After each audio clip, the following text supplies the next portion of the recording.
दोस्तों, आज के इस वीडियो को पूरा देखने के बाद आप ये समझ जाएंगे कि नकली बादल बनाने और बारिश कराने का दिमागी आइडिया दुबई के पास आया कहां से। लेकिन क्या ऐसा हमारे देश में भी पॉसिबल है? ये जानने के लिए आपको वीडियो को अंत तक जरूर देखना चाहिए। चलिए शुरू से समझते हैं इस पूरे खेल को। ये दौर था साल 1960 का, जब अमेरिका और वियतनाम में एक भयंकर युद्ध चल रहा था। एक तरफ दुनिया का सुपर पावर अमेरिका और दूसरी तरफ एक छोटा सा देश वियतनाम। वियतनाम छोटा होने के बावजूद भी अमेरिका के ऊपर भारी पड़ता जा रहा था। अमेरिका चाहकर भी वियतनाम को हराने में नाकामयाब था। लेकिन तभी वियतनाम में बेमौसम बारिश होने लगती है, वो भी इतने भयंकर बारिश कि वियतनाम में जगह जगह भूस्खलन होने लगते हैं, सड़कें टूट जाती हैं, देश में बाढ़ जैसे हालात पैदा हो जाते हैं। किसी को कुछ समझ में नहीं आता कि आखिर वियतनाम में अचानक बिना मौसम के इतनी भयंकर बारिश कैसे हो गई। वियतनाम के सैनिक भयंकर बारिश और बाढ़ की वजह से युद्ध के मैदान में मौके पर पहुंच नहीं पाते हैं और धीरे धीरे वियतनाम कमजोर पड़ने लगता है। कई दशकों बाद ये खबर लगती है कि उस बेमौसम बारिश के पीछे किसी और का नहीं बल्कि अमेरिका का हाथ था। अमेरिका ने एक ऐसी टेक्नोलॉजी को पैदा किया था जिसकी वजह से किसी भी जगह पर किसी भी वक्त भारी बारिश कराई जा सकती थी। उस वक्त दुनिया भर के लोगों ने अमेरिका की इस बात पर ज्यादा गौर नहीं किया। अब आगे जरा गौर से सुनिए। ये वक्त था 20वीं सदी का अंत और 21वीं सदी की शुरुआत का। दुनिया की एक ऐसी जगह जिसका नाम है दुबई, प्रकृति का बनाया हुआ एक ऐसा स्थान जहां पर हर तरफ तेल मौजूद है लेकिन पीने का पानी नहीं, जहां ना तो बारिश होती है, ना ही कोई नदी है, ना कोई तालाब, ना कोई झरना।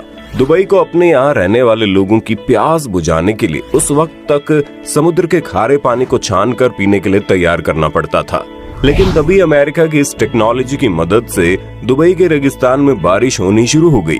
जहां एक भी नदी नहीं थी, उस मैनमेड बारिश की वजह से वहां नदियां बहने लगी और बांध बनाए जाने लगे और उस बांध की वजह से दुबई आज इलेक्ट्रिसिटी भी तैयार कर रहा है।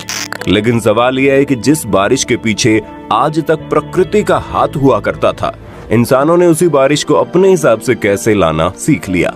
आखिर दुबई ये सब करता कैसे है? प्रकृति के साथ इस खतरनाक छेड़छाड़ की वजह से आने वाले वक्त में हमारी पृथ्वी के साथ क्या होने वाला है? दोस्तों, जब से इंसानों का जन्म हुआ है तभी से उसका दिमाग धीरे धीरे डेवलप करता जा रहा है। आज इंसानों के दिमाग ने इतनी तरक्की कर ली है कि उसने प्रकृति को भी सामने से चैलेंज करना सीख लिया है। ये वजह है कि आज हम इंसान नकली बारिश भी करवाने लगे हैं अपने हिसाब से, किसी भी वक्त और किसी भी जगह। और इस टेक्नोलॉजी का नाम है आर्टिफिशियल क्लाउड सीडिंग, जिसका इस्तेमाल दुबई जैसी जगह अपने देश की प्यास बुझाने के लिए करता है।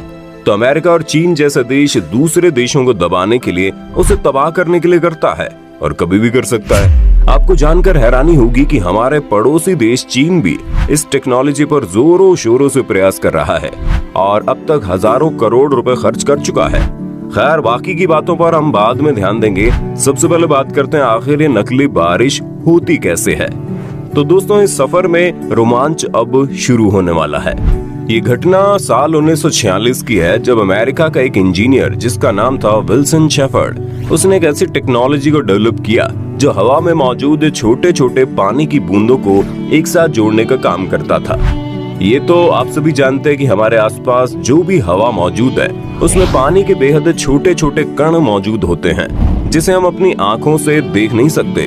विल्सन शेफर्ड ने जिस टेक्नोलॉजी को डेवलप किया था, उस टेक्नोलॉजी में सिल्वर आयोडाइड नाम का एक केमिकल कंपाउंड बादलों के ऊपर छिड़का जाता है। ऐसा करने के लिए फाइटर प्लेन का इस्तेमाल किया जाता है या फिर जमीन से खास टेक्नोलॉजी की मदद से केमिकल को बादलों में भेजा जाता है। जैसे इस खास तरीके का रासायनिक कंपाउंड हमारे वातावरण में फैलता है, यानी कि आसमान में मौजूद बादलों में जाता है, तो वहाँ के हवा में मौजूद छोटे छोटे ड्रॉपलेट यानी कि पानी की बूंदों को आपस में जोड़कर बड़ी बूंद में बदल देता है, जिससे तुरंत बारिश शुरू हो जाती है। आसान शब्दों में आप कह सकते हैं कि आर्टिफिशियल क्लाउड सीडिंग एक ऐसी टेक्नोलॉजी है जिसके द्वारा प्रकृति को जबरदस्ती फोर्स किया जाता है बारिश करवाने के लिए। भले ही आपको एक कल्पना लग रहा है, लेकिन दुबई एक लंबे समय से अपने देश की प्यास बुझाने के लिए इस टेक्नोलॉजी का उपयोग कर रहा है। और वहीं दूसरी तरफ अमेरिका तो आज से लगभग 60 साल पहले से ही अपने दुश्मन वियतनाम को युद्ध में हराने के लिए इस टेक्नोलॉजी का इस्तेमाल वियतनाम को कमजोर करने के लिए करता था। आगे जो बताने वाला हूँ वो जानकर आप हैरान हो जाएंगे। आपको जानकर हैरानी होगी कि आज के वक्त में दुबई में एक भी नदी नहीं है, न ही कोई झील है, न ही कोई तालाब। लेकिन उसके बावजूद भी दुबई में एक बहुत बड़ा डैम मौजूद है जिसका नाम है हट्टा। दुबई सरकार ने साल 1990 में दुबई के इस डैम को तैयार करवाया था। जब समुद्र का पानी दुबई की गर्मी की वजह से भाप बनकर हवा में जाता है तो दुबई में आर्टिफिशियल क्लाउड सीडिंग के जरिए दुबई के पहाड़ी इलाकों में बारिश करवाई जाती है। इस टेक्नोलॉजी के जरिए पहाड़ों पर जोरदार बारिश होती है और बारिश का पानी पहाड़ों से नीचे बहते हुए समुद्र में जाने के बजाय इसी हट्टा डैम में जमा हो जाता है। आपको जानकर हैरानी होगी कि दुबई के आर्टिफिशियल बारिश वाले बांध का पानी दुबई में पीने के साथ साथ इलेक्ट्रिसिटी तैयार करने के लिए भी किया जाता है। जब दुबई के पास इस तरह की टेक्नोलॉजी नहीं थी तब दुबई में समुद्र के पानी को पीने लायक बनाने के लिए डिसैलिनेशन सेंटर तैयार किया गया था, जहां पर समुद्र के पानी से नमक को छानकर अलग किया जाता था और उसे पीने के लिए दुबई में फ्लो करवाया जाता था। लेकिन उस टेक्नोलॉजी के जरिए लगभग 1000 मीटर पानी तैयार करने में दुबई को 4500 रुपए का खर्च करना पड़ता था।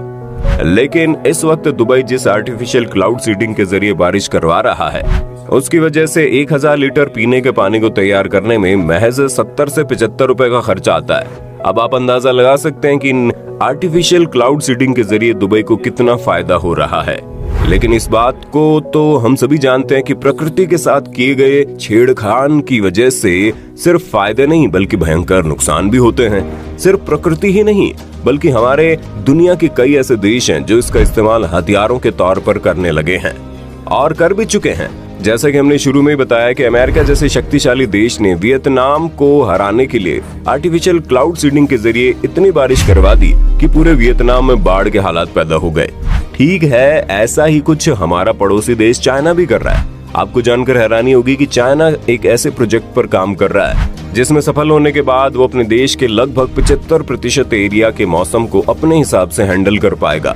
जब चाहे अपने जरूरत के हिसाब से बारिश करवाएगा और ऐसा भी मुमकिन है कि वो अपनी इस टेक्नोलॉजी का इस्तेमाल करके भारत को परेशान करने के लिए बखूबी काम कर सकता है। फिलहाल आपको चाइना से जुड़े एक कहानी बताते हैं जो कि साल 2018 की है। ये वो दौर था जब चाइना इतना ताकतवर नहीं था, न ही चाइना को इतना ज्यादा तवज्जो दी जाती थी। लेकिन चाइना अंदर ही अंदर प्लान कर चुका था कि उसे पूरी दुनिया में सुपर पावर के तौर पर सामने आना है। चाइना ने अपनी पूरी ताकत लगाकर साल 2008 में होने वाले ओलंपिक खेल को अपने देश में आयोजित करवाने में सफलता हासिल कर ली। उसे मालूम था कि यही वो वक्त है जब अपने ताकत और रुतबे का प्रदर्शन पूरी दुनिया के सामने कर सकता है। चीन की राजधानी बीजिंग में जहां पर ओलंपिक होना था उस स्टेडियम को बहुत ही सुंदर तरीके से सजा दिया गया। भयंकर आतिशबाजियों की तैयारियां कर ली गई। पूरे बीजिंग को इस कदर सजाया गया कि जो भी देखे उसका दीवाना हो जाए। लेकिन ओलंपिक शुरू होने से महज 2 दिन पहले वहां के वैज्ञानिकों को खबर लगती है कि बीजिंग में भयंकर बारिश होने वाली है। बारिश की वजह से पूरा बीजिंग अस्त व्यस्त हो सकता था। चीन की सरकार को ये डर सताने लगा कि जिस ओलंपिक की मेजबानी के लिए उसने एड़ी चोटी का जोर लगाया था, आखिर वहां पर भयंकर बारिश के बीच अपने रुतबे का प्रदर्शन कैसे किया जाए। लेकिन तभी वहां के वैज्ञानिकों ने सैकड़ों करोड़ रुपए खर्च करके आर्टिफिशियल क्लाउड सीडिंग के जरिए बीजिंग के बाहर हर एक इलाके में इतनी बारिश करवाई कि 2 दिन बाद ओलंपिक सेरेमनी के ओपनिंग वाले दिन बारिश होने के लिए बीजिंग के आसमान में कुछ बचा ही नहीं। ये एक ऐसा वाकया था जिसने पूरी दुनिया को हैरान कर दिया। आपको जानकर हैरानी होगी, इस वक्त चाइना अपने देश के हर इलाके के मौसम को अपने कंट्रोल में लेने के लिए एक खास तरह के टेक्नोलॉजी पर रिसर्च कर रहा है। अब तक चाइना ने इस टेक्नोलॉजी के पीछे 11,000 करोड़ रुपए से ज्यादा का खर्चा कर दिया है। चाइना का कहना है कि अगर इसका प्रोजेक्ट कामयाब रहा तो चाइना के 75% से ज्यादा इलाकों के मौसम को अपने कंट्रोल में ले सकता है।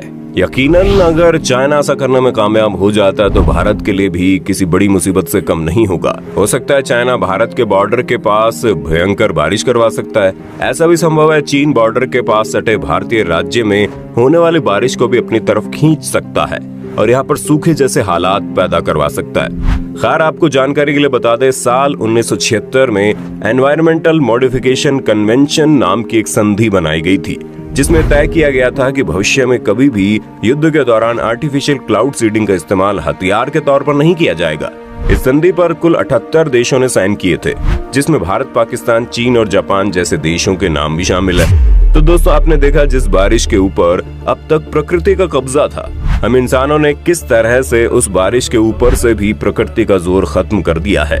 भले ही हम इंसानों के लिए बहुत बड़ी कामयाबी हो, लेकिन ये सच है कि कहीं ना कहीं हम इंसान खुद ही प्रकृति से इस तरह छेड़छाड़ करके एक भयंकर प्रलय को इन्विटेशन दे रहे हैं। खैर, इसके बारे में आपका क्या सोचना है, अपनी राय कमेंट में देना। वीडियो अच्छी लगे तो लाइक कीजिए, हमारे चैनल को सब्सक्राइब करके बेल आइकन दबाना मत भूलना, क्योंकि the earth adventure in Hindi आपके लिए ऐसे ही इंटरेस्टिंग वीडियोस लाती रहती है।